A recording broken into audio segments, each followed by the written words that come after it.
आप सभी को मेरा नमस्कार। आज के इस वीडियो में आपको मिलने वाला है जानकारी और वो जानकारी जो उत्तराखंड में नए कानून पारित किए गए हैं, यानी वहाँ पे बिल पेश किया गया है। उस कानून से आम जीवन पे क्या प्रभाव पड़ सकता है और रफ्तार से क्या बदल सकता है? क्योंकि उत्तराखंड की समान नागरिक संहिता में क्या है, गुलामी, दहेज से लिव इन संबंध तक को लेकर समान कानून क्या है? हम सब आपको इस वीडियो के माध्यम से जानकारी देने वाले हैं, लेकिन इस जानकारी में कुछ मुख्य मुख्य बातें ही होंगी जो आपके जीवन को प्रभावित करेगी और वो भी रफ्तार से। उसकी गति बहुत तेज होगी। अभी तो भारत में एक गोवा ही ऐसा राज्य था जहां पे समान नागरिक संहिता लागू था। लेकिन अब उत्तराखंड भी एक ऐसा राज्य बन जाएगा जहां पे समान नागरिक संहिता लागू होगा। चलिए आगे जानकारी लेते हैं कि उत्तराखंड विधानसभा में समान नागरिक संहिता उत्तराखंड 2024 विधेयक पेश तो कर दिया गया है। इस विधेयक का मकसद एक ऐसा कानून बनाना है जो शादी, तलाक, विरासत और गोद लेने से जुड़े मामलों में सभी धर्मों पर लागू होगी।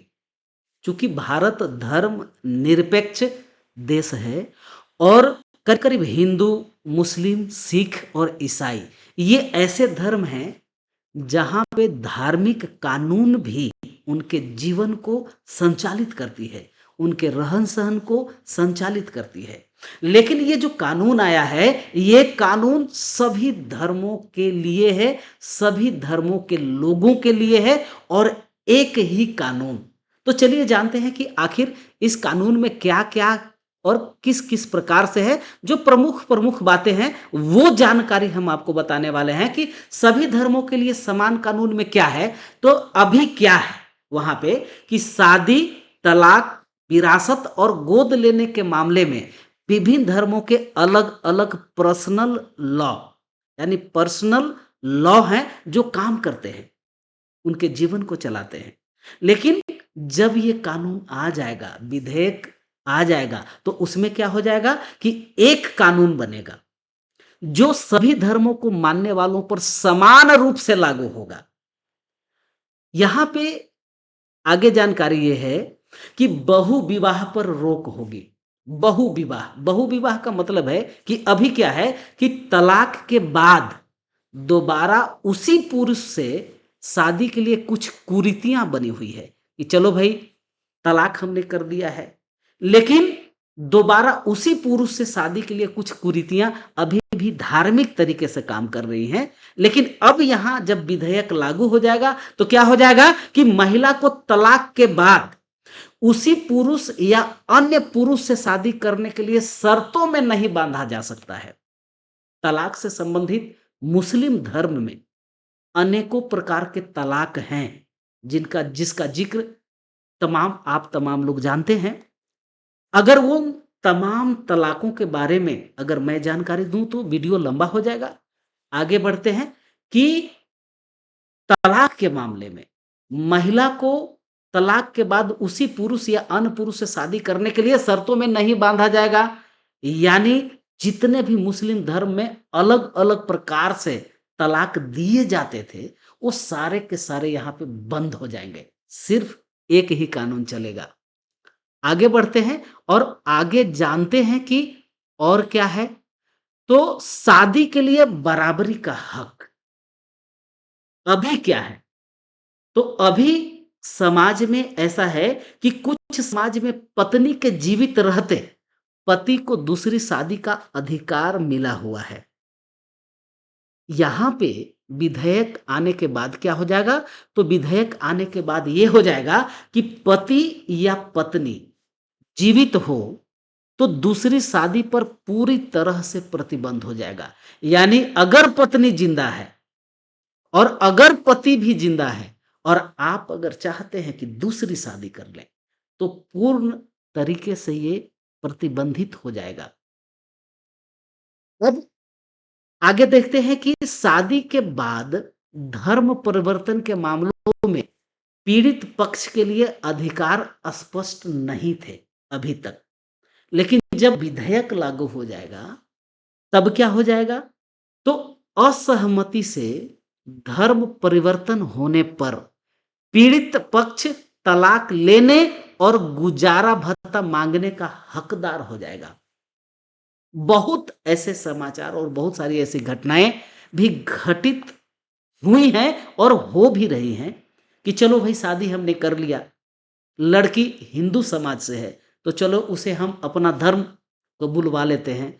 अगर दूसरे धर्म से है तो चलो भाई अपना धर्म कबूल करवा लेते हैं। लेकिन अब ऐसा नहीं हो सकता।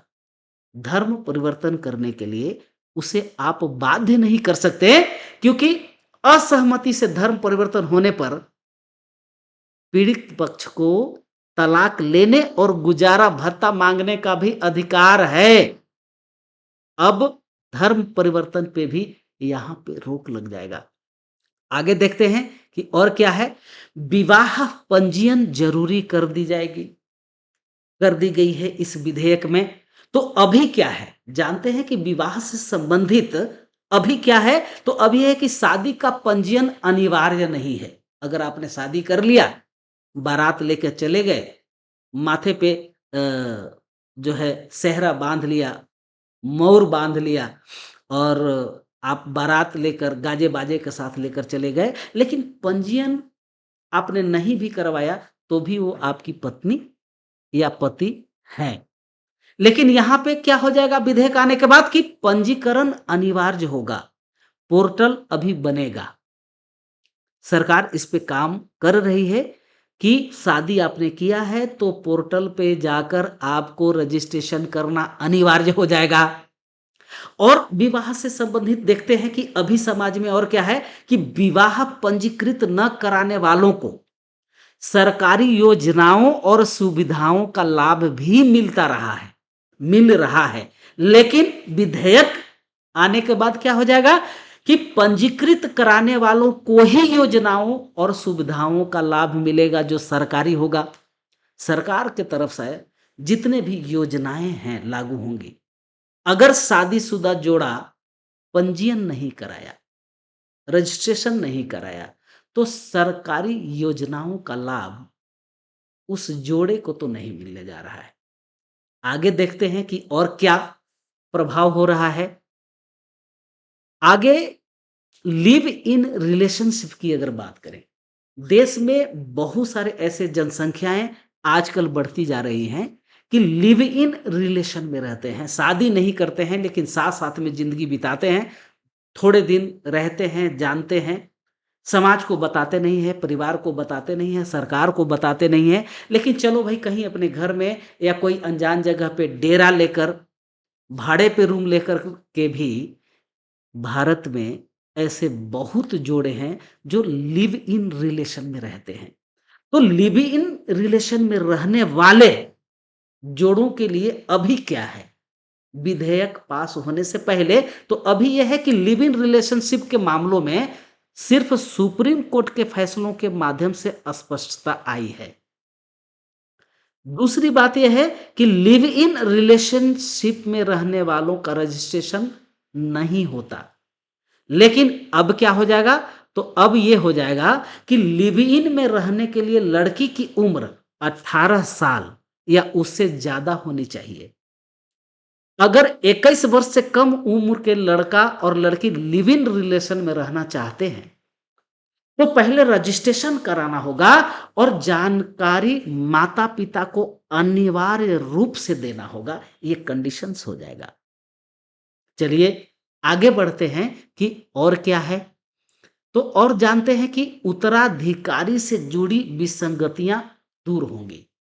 उत्तराधिकारी अभी क्या है, उत्तराधिकारी से संबंधित अभी क्या है, तो अभी यह है कि कुछ प्रावधानों में मृतक की संपत्ति में माता पिता पति पत्नी और बच्चों को अधिकार, लेकिन पिता को अधिकार नहीं होता था। दूसरी बात इसमें यह थी कि कृषि भूमि के मामलों में बेटा और बेटी के अधिकारों में एक रूपता नहीं थी। अगर जमीन है बेटा है और बेटी भी है, तो बेटी को बराबर हक नहीं मिलता था। मान लीजिए एक लड़का है और एक लड़की है, तो लड़का को पूरा अगर 1 बीघा ज़मीन है या 1 एकड़ ज़मीन है, तो 1 एकड़ में ऐसा नहीं होता था कि भाई और बहन में बराबर-बराबर की बँटवारी हो जाए या बँट जाए। आधा एकड़ बहन को, आधा एकड़ भाई को, यानी बेटा और बेटी को, ऐसा नहीं था। लेकिन जब कानून विधेयक पास हो जाएगा, तो उसके अंदर क्या हो जाएगा कानून कि विधेयक में माता और पिता दोनों के लिए मृतक संतान की संपत्ति में एक अंश निर्धारित रहेगा भाई।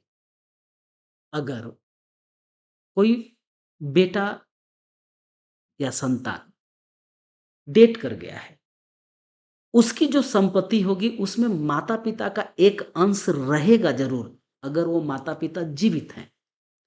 दूसरी बात ये है कि बेटा और बेटी को समान अधिकार का सिद्धांत मिलेगा। भाई-बहन में बँटवारा आधे-आधे का होगा। भाई-भाई का बँटवारा तो सुना था आपने कि भाई 1 इंच की भी ज़मीन हम तुझे नहीं छोड़ेंगे, ठीक है? तो यहाँ पर भाई और बहन में भी बराबर-बराबर का हक होगा। चलिए आगे जानते हैं कि और क्या होगा?